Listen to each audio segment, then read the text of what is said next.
Welcome back to espresso. बात करते हैं अब हम वैसे तो बड़ी खबर में हम अमूमी तौर पे पॉलिटिक्स और इंटरनेशनल अफेयर्स की बात करते हैं, लेकिन कोविड की जो कि बड़ी खबर थी उसके बाद अब हम थोड़ा सा पाकिस्तानी सियासत पे भी बात कर लेते हैं और पाकिस्तान भारत रिलेशनशिप की भी बात कर लेते हैं, जिसमें तनाव में अचानक से कुछ कमी आना शुरू हुई। हम इस पर मुसलसल बात कर रहे हैं और ये भी कह रहे हैं कि ये बुरी बात कतई नहीं है, अमन को हमेशा वेलकम किया जाना चाहिए, लेकिन कुछ सवाल इस रवैये में तब्दीली के ऊपर उठ रहे हैं कि अचानक से क्यों हो रहा है और क्या हो रहा है। अब जो आज की बड़ी खबर है, हमारे आज के एक्सप्रेस अखबार की लीड स्टोरी भी है कि भारत से जनाब हम चीनी और कपास खरीदने जा रहे हैं। ईसीसी ने इसकी मंजूरी दे दी है और 5 लाख टन जो चीनी है और कॉटन यॉन है वो हम मंगवाने जा रहे हैं, जिसके हवाले से कल हमाद अजहर साहब ने, जो वजीर खजाना है हमारे नए, उन्होंने प्रेस कॉन्फ्रेंस भी की और उन्होंने कहा जी हमें मुश्किल फैसले लेने पड़ते हैं बाज़ औक़ात और हम मुश्किल फैसले ले रहे हैं क्योंकि चीनी की कीमतें भारत में कम हैं।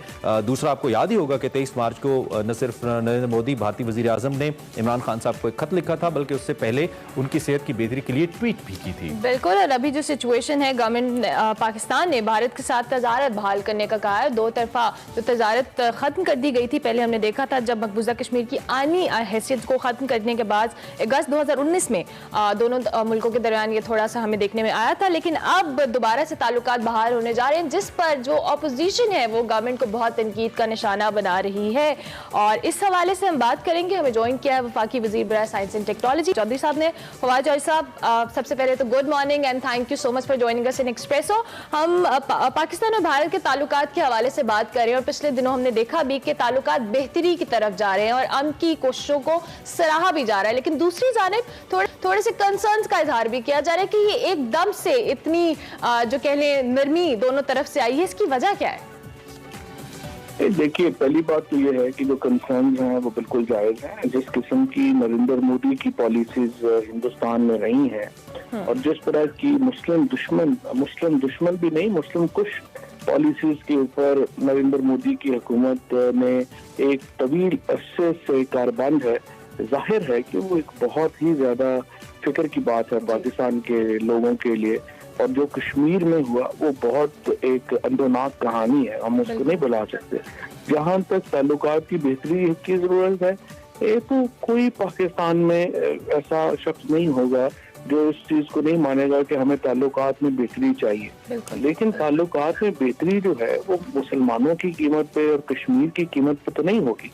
जाहिर है कि आपको एक ऐसी पॉलिसी बनानी है जिसमें कि नरेंद्र मोदी की हुकूमत कम से कम ये एश्योरिटी दे कि वो वहाँ के मुसलमानों को और कश्मीरियों को बिलखसूस जो राइट्स हैं, जो हकूक हैं उनके, वो इंश्योर करेगी।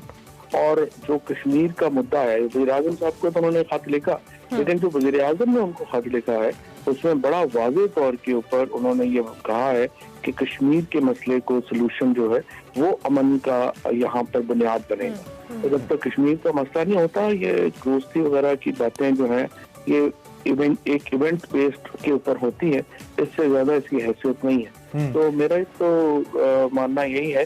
और ये अभी जो चीनी और ये आप बात कर रहे हैं, ये तो अभी तो ये ईसीसी एक इकोनॉमिक कमेटी है, उनकी रिकमेंडेशन है, उन्होंने बात कही है, अभी ये हुकूमत का फैसला नहीं है। जब कैबिनेट में आएगा उस वक्त देखेंगे। बहरहाल तजवीज़ तो इसकी सामने आई है। आपको लगता है कि एक जानिब हम भारत के साथ तिजारत करें, दूसरी जानिब मसला कश्मीर जैसे अहम मौजू पे बात करें, पुलवामा अटैक जैसे ड्रामे भारत ने पाकिस्तान को बदनाम करने के लिए किए, ये दोनों चीज़ें पैरेलल चल सकती हैं, ट्रेड एंड टॉक?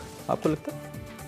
नहीं, मुश्किल हो जाएगा। मुझे लगता है कि इसको देखना पड़ेगा कि इसके क्या कॉन्सिक्वेंसेस हैं और देखना पड़ेगा कि इसकी क्या जो है वो आगे इसकी सूरत हाल क्या है। क्योंकि देखिए, जो इकोनॉमिक कमेटी होती है वो सिर्फ मुआशी नुक्ता नजर से फैसला करती है। जब काबीना में बात आती है तो उस वक्त फिर फॉरेन अफेयर्स भी आपके सामने आते हैं, इंसानी हकूक भी आपके सामने आते हैं, सियासी जो पॉइंट ऑफ व्यू है वो भी आपके सामने आता है। तो ये थोड़ा सा हमारा जो मीडिया है उसको भी ये थोड़ी सी एक ट्रेनिंग की जरूरत है कि उनको पता हो कि इकोनॉमिक कमेटी में और हुकूमत में क्या फर्क है, और सो दैट जब वो हेडलाइंस लगाएं तो उसको इल्म हो कि वो क्या लगता है